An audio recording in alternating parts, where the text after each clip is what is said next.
Today we hear these words of Jesus who says that nothing that is hidden will not become visible, and nothing secret that will not be known and come to light.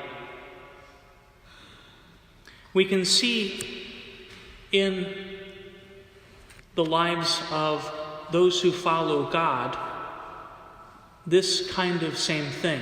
We see, for instance, in St. Peter, that as Peter is growing in his understanding of Jesus and who Jesus is, he thinks at a certain point that he knows how things are supposed to go, and he actually tries to rebuke Jesus and tell Jesus, no, you're not supposed to go to the cross. Heaven forbid that should ever happen. And then Jesus literally has to rebuke him. So that which was hidden within him came out, and it was a little bit of arrogance to think that he could tell the Son of God what the Son of God was supposed to do, instead of, as a disciple, following Jesus.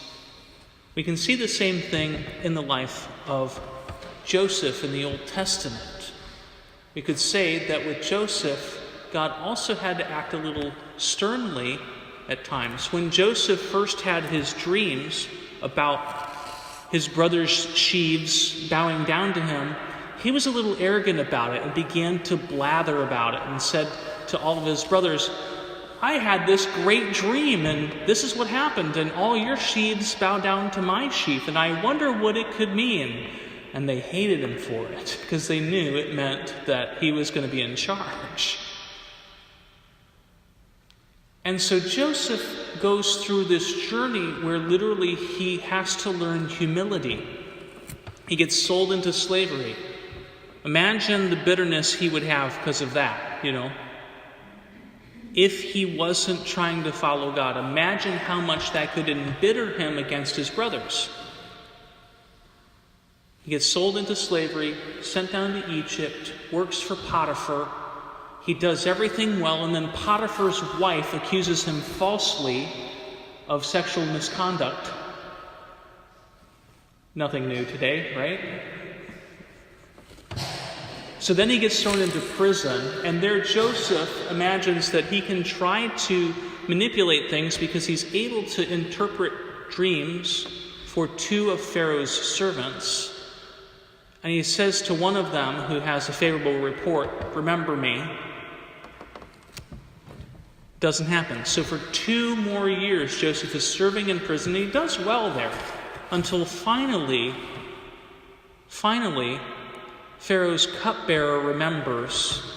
When Pharaoh has this disturbing dream, Pharaoh's cupbearer remembers that Joseph could interpret dreams and could help Pharaoh understand the dream. And so they fetch him.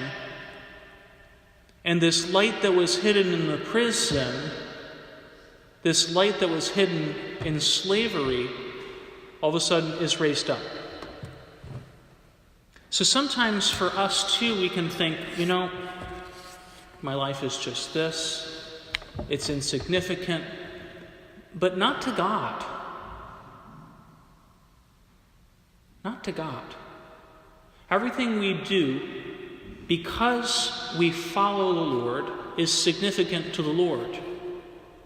It could be something as simple as going to buy groceries for your family. When we do that with love, even though it may seem insignificant and hidden, God still has it shine brightly in the kingdom. God sees it. God sees what's going on with our hearts. And when we are humble and loving, and when we try our best, with the help of the Lord, to speak life into situations when it seems like there is none, to see the hope that we have, to fix our eyes on the Lord sees that. And the Lord, He gives a recompense. There's a scripture passage that is probably very helpful for today's day and age, what's going on today. It's from the Psalms. It says, those who sow in tears will reap with rejoicing. And so sometimes that's how it feels, right? Sometimes it feels like what we're going through could mean difficulty, the cross, some suffering.